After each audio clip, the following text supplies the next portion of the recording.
본 피고인은 1985년 4월 1일 서울지방법원 남부지원에서 폭력행위 등 처벌에 관한 법률 위반으로 징역 1년 6월을 선고받고 이에 불복, 다음과 같이 항소이유서를 제출합니다.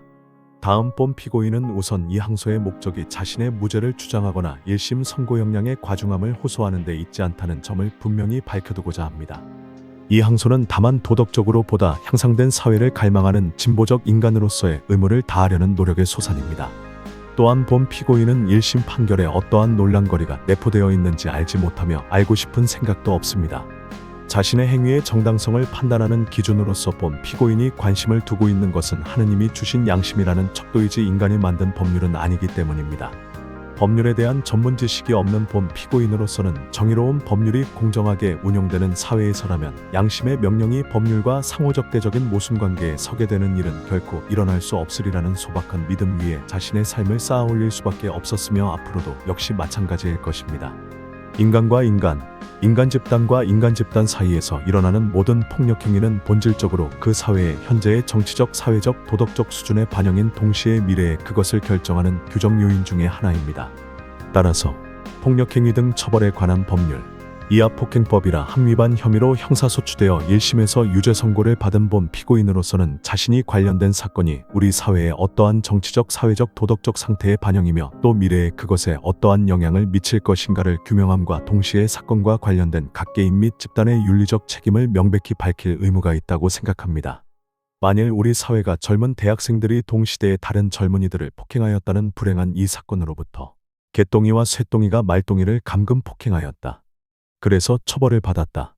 는 식의 흔한 교훈밖에 배우지 못한다면 그것이야말로 사건 자체보다 더 큰 비극이라 아니할 수 없을 것입니다. 간단히 말해서 이 항소이유서는 부도덕한 개인과 집단에게는 도덕적 경고를, 법을 위반한 사람에게는 법적 제재를, 그리고 거짓 성령 속에 묻혀있는 국민에게는 진실의 세례를 줄 것을 재판부에 요구하는 청원서라 하겠습니다. 거듭 밝히거니와 본 피고인은 법률에 대해 논한다는 것이 아니므로 이 글 속에서 책임, 의무, 과실 등등의 어휘는 특별한 수식어가 없이 사용된 경우 그 앞에 윤리적 또는 도덕적이라는 수식어가 생략된 것으로 간주하여 무방합니다. 그리고 본 피고인이 특히 힘주어 말하고 싶은 단어나 문장에는 위점을 사용하였습니다.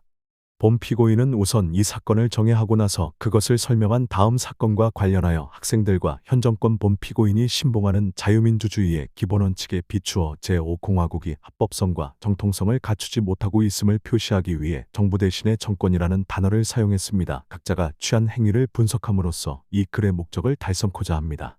이 사건은 학생들에 의해서는 서울대 학원 프락치 사건으로, 정권과 매스컴에 의해서는 서울대 외부인 폭행 사건으로 또는 간단히 서울대 린치 사건이라 일컬어지고 있습니다. 이와 같은 사건 명칭의 차이는 양자가 사건을 보는 시각을 전혀 달리하고 있음을 의미하는 현상이지만 그렇다고 해서 사건의 본질 자체가 달라질 리는 만무한 일입니다. 본 피고인이 가능한 한 객관적인 입장에서 이 사건을 정의하자면 이는 정권과 학원 간의 상호적대적 긴장이 고조된 관악 캠퍼스 내에서 수사기관의 정보원이라는 혐의를 받은 4명의 가짜 학생을 다수의 서울대 학생들이 연행 조사하는 과정에서 혹은 약간의 혹은 심각한 정도의 폭행을 가한 사건입니다.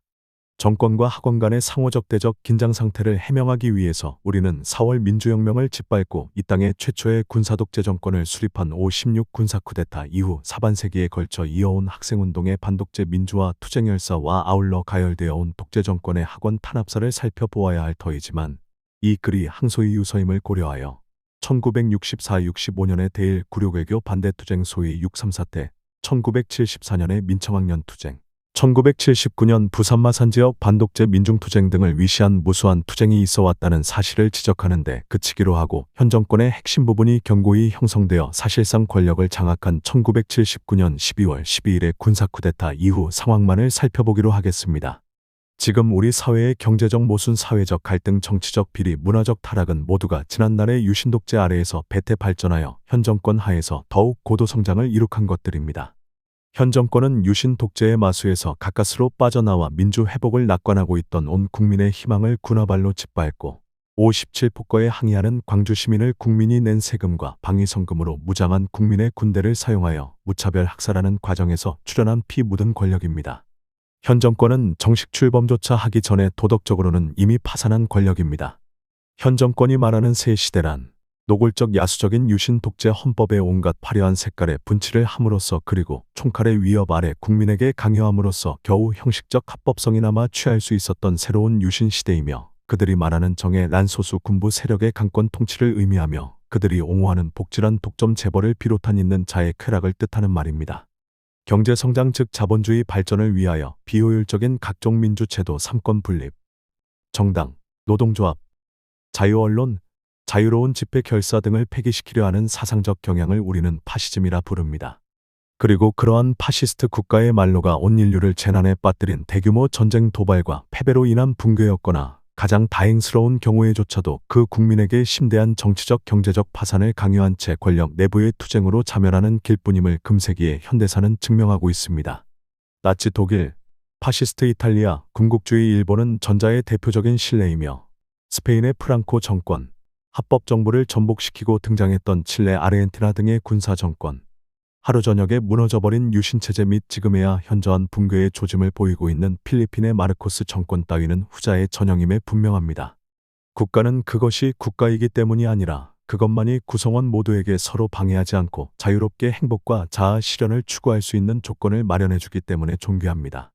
지난 수년간 인간다운 삶을 위한 최소한의 조건을 요구하며 투쟁한 노동운동가, 하느님의 나라를 이 땅에 구현하기 위해 노력한 양심적 종교인, 진실과 진리를 위하여 고난을 감수한 언론인과 교수들, 그리고 민주제도의 회복을 갈망해온 민주정치인들의 선봉에 섰던 젊은 대학인들은 부도덕하고 폭력적이며 비민주적일 뿐만 아니라 반민중적이기 때문에 국민이 자유롭게 보고 듣고 말할 수 있는 조건 아래서라면 단 한 주일도 유지될 수 없는 현 군사독재 정권이 그토록 존귀한 우리 조국의 대리인이 될 수 없음을 주장해왔습니다.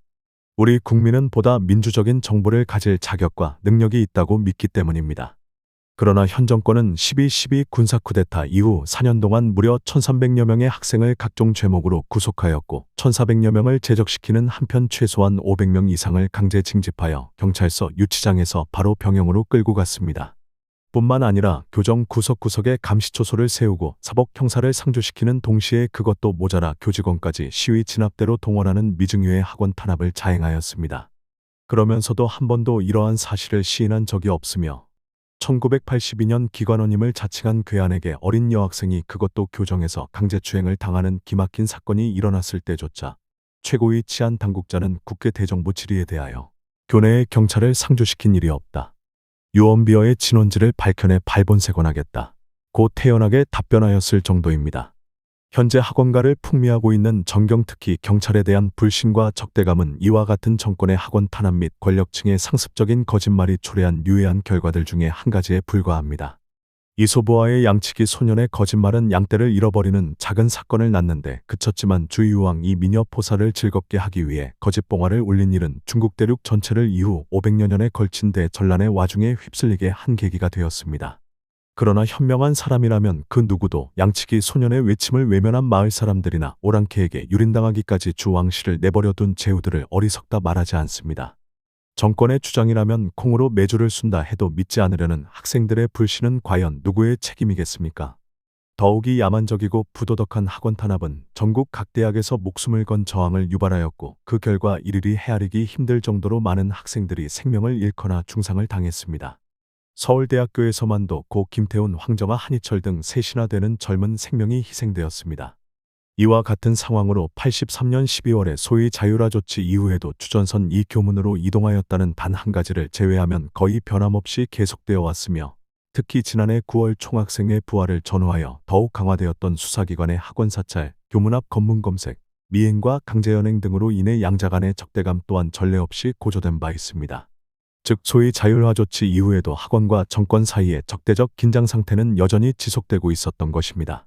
이 사건은 바로 이와 같은 조건 하에서 수명의 가짜 학생이 수사기관의 정보원이라는 혐의를 받을 만한 행위를 하였기 때문에 거의 자연발생적으로 일어난 예기치 못한 사건입니다. 이들의 의심을 받게 된 경위 및 사건 경과는 이미 밝혀진 바이므로 재론할 필요가 없지만 여기에서 가짜 학생에 대해서는 약간의 부연 설명이 도움이 되리라 생각합니다. 그들이 실제로 정보원인지 그 여부는 극히 중요한 정치적 관심사임에 분명하지만 사건의 법률적 윤리적 측면과는 거리가 있는 문제입니다.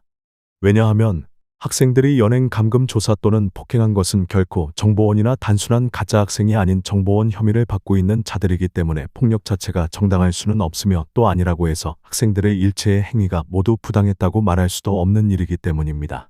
본 피고인이 이 문제에 대해 재론하지 않는 것은 그들이 정보원이 아니라고 생각하기 때문이 아니라 바로 위의 이유에 의해서입니다. 갖가지 목적으로 학생처럼 위장하고 캠퍼스를 배회하는 수많은 가짜 학생들.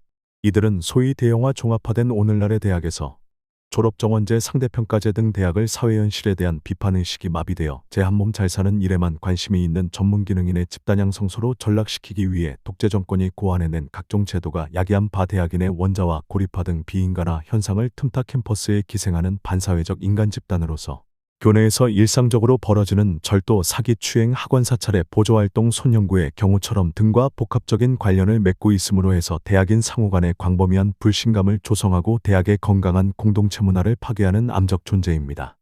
현 정권은 이들이 대학인의 일체감을 파괴하고 있을 뿐만 아니라 교내의 사법경찰을 상주시킴으로써 야기된 숱한 문제들마저 이들에게 책임 전가시킬 수 있다는 여학생 초생 사건 때처럼 이 점 때문에 가짜 학생의 범람 현상을 방관 또는 조장하여 온 것입니다.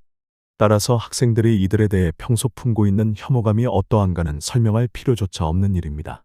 이들 가짜들이 혹은 복학생들의 소규모 집회석상에서 혹은 도서실에서 법과대학 사무실에서 강의실에서 버젓이 학생행세를 하면서 학생활동에 대한 정보 수집활동을 하다가 탄로났을 경우 법이 무서워서 이를 묵과하는 것이 윤리적으로 올바른 일이겠습니까? 상호적대적인 분위기 속에서 바로 그들을 보냈으리라 추정되는 수사기관에 정보원 혐의를 받고 있는 가짜 학생의 신분조사를 의뢰하는 일이 일어날 수 있겠습니까? 물론 대학의 교정은 개방된 장소이므로 은밀한 사찰 행위뿐만 아니라 예전처럼 수백 수천의 정사복 경찰이 교정을 온통 휘젓고 다닌다 할지라도 이는 전혀 비합법 행위는 아닐 것입니다. 하지만 본 피고인은 이러한 행위가 도덕적으로 바람직하다고 하는 말을 들어보지 못했습니다. 반면 이러한 부도덕한 학원 탄압 행위에 대한 학생들의 여하한 실질적 저항 행위도 비록 그것이 윤리적으로 정당한 일이지만 현행 법률에 대한 명백한 침해가 될 것입니다. 바로 여기에서 정의로운 사회에서라면 존재할 수 없는 법과 양심의 상호적대적인 모순관계가 필연적으로 발생합니다. 그 누구도 이 상황에서 법과 양심 모두를 지키기란 불가능합니다. 이 사건이야말로 우리 사회 전체가 물론 대학사회도 포함하여 당면한 정치적 사회적 모순의 집중적 표현이라는 학생들의 주장은 바로 이와 같은 논거에 입각한 것입니다. 법은 자기를 강제할 수 있는 힘을 보유하고 있지만 양심은 그렇지 못합니다. 법은 일시적 상대적인 것이지만 양심은 절대적이고 영원합니다. 법은 인간이 만든 것이지만 양심은 하느님이 주신 것입니다. 그래서 본 피고인은 양심을 따랐습니다. 그것은 법을 지키는 일이 중요하지 않기 때문이 아니라 양심의 명령을 따르는 일이 더 중요했기 때문입니다. 본 피고인뿐만 아니라 모든 학생들이 이 사건에서만이 아니라 그 이전의 어느 사건에서도 그랬습니다.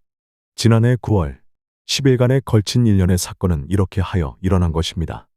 그러나 자체로서 그리 복잡하지 않은 이 사건은 서울대생들의 민환당사 농성사건, 주요 학생회 간부들의 제적 구속, 학생운동의 폭력화에 대한 정권과 매스컴의 대공세, 서울대 시험거부 투쟁과 대규모 경찰 투입 등 심각한 충격파를 몰고 왔으며 공소 사실을 거의 전면 부인하는 피고들에게 유죄를 선고함으로써 일단락된 바 있습니다.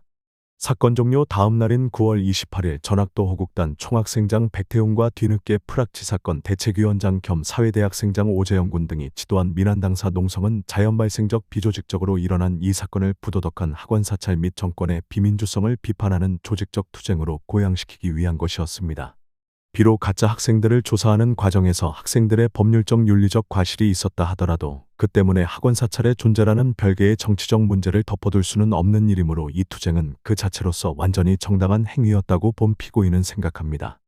이 일이 있은 다음 날인 9월 29일 저녁 학교 당국은 이정호, 백기영, 백태웅, 오재영 등 4명의 총학생회 주요 간부를 전격적으로 제명 처분하였으며 본 피고인은 9월 30일 하오 경찰에 영장 없이 강제연행 당한 후 며칠간의 조사를 받고 구속되었습니다. 본 피고인이 가장 먼저 연행당한 것은 미리 도피하지 않았기 때문이며 도피하지 않은 것은 필요를 느끼지 않았기 때문이고 필요를 느끼지 않은 것은 도망칠 만큼 잘못한 일이 없었기 때문입니다.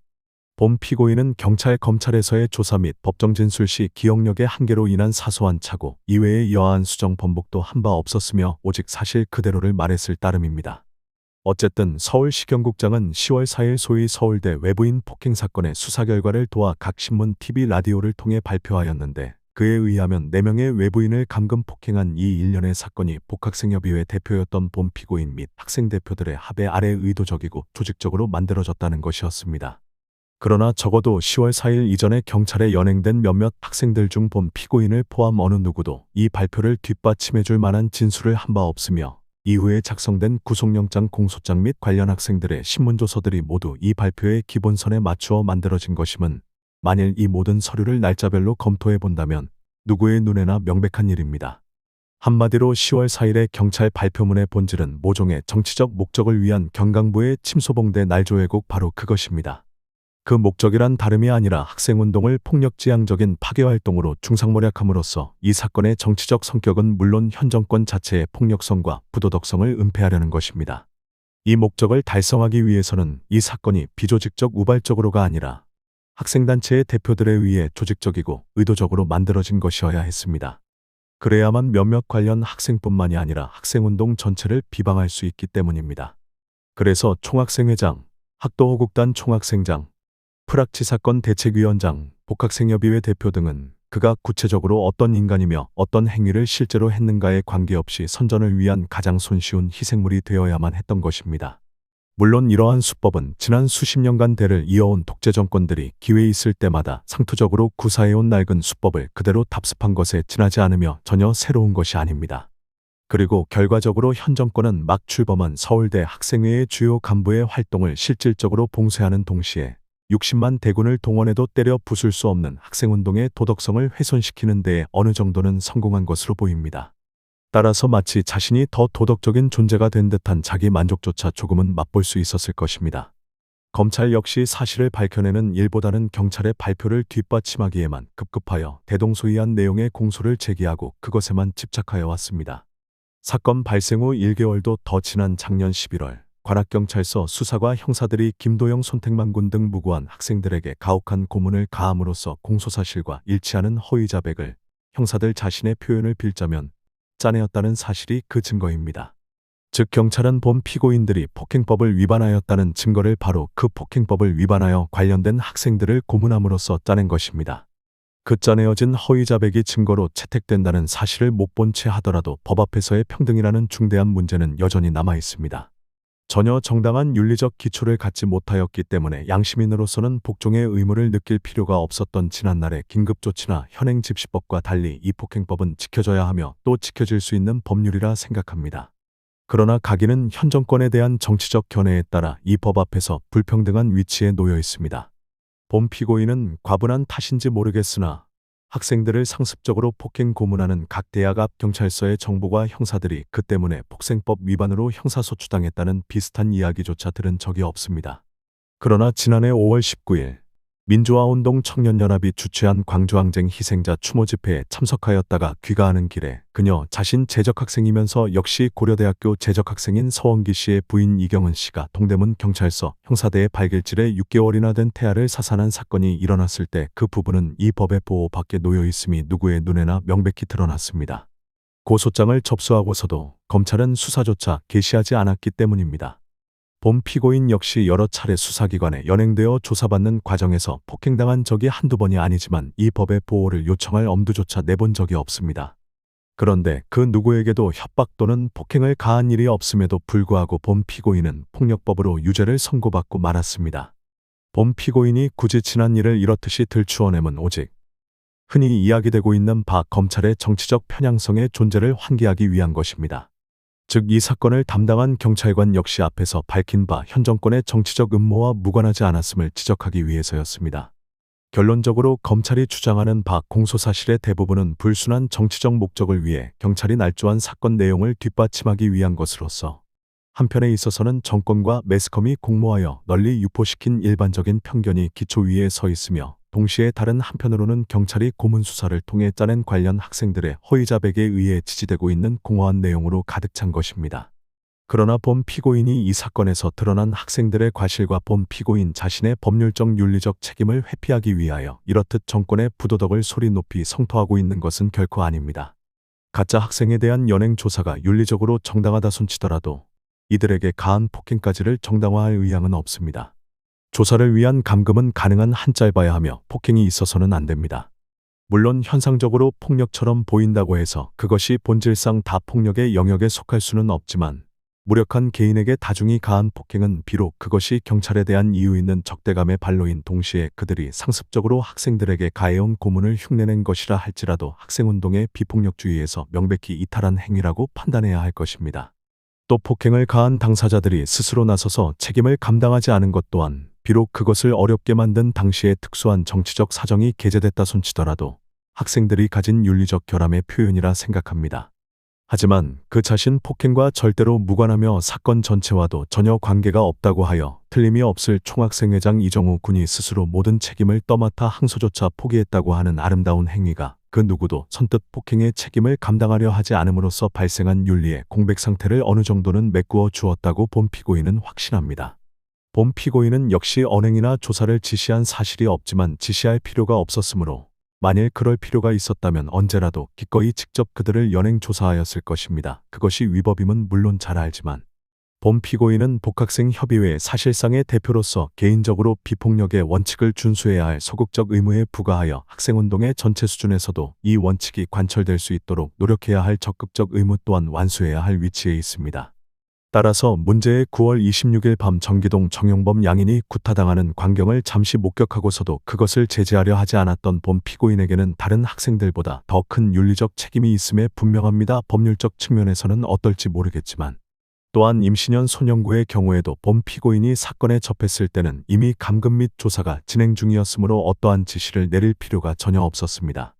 그러나 본 피고인 자신 조사를 위한 감금에 명백히 찬동했으며 또 잠시나마 직접 조사에 임한 적도 있기 때문에 법률을 어긴 것은 틀림없는 사실이며 그에 따른 책임이라면 흔쾌히 감수할 것입니다. 그러나 이 두 사람의 경우 가능한 한 짧은 감금과 비폭력이라는 원칙을 관철시키기 위해 최선을 다했으며 실제로 이 원칙이 관철되었으므로 본 피고인은 아무런 윤리적 책임도 느끼지 않습니다. 어쨌든 상당한 정도의 법률적 윤리적 책임이 자신에게 있음을 떠맡기 위해 이정우 군처럼 처신할 수도 있었을 것이며 그 또한 나쁘지 않은 일이었으리라 믿습니다.